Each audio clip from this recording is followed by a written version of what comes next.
Bafra is called the breadbasket of the Black Sea.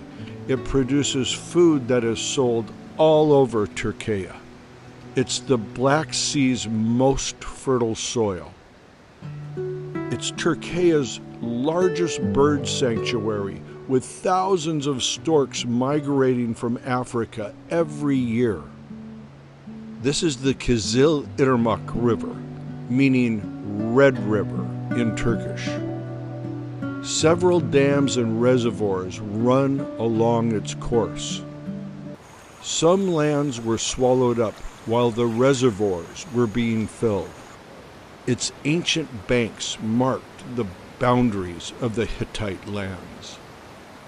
The Hittites used its steep rocky mountains to build fortifications and mausoleums.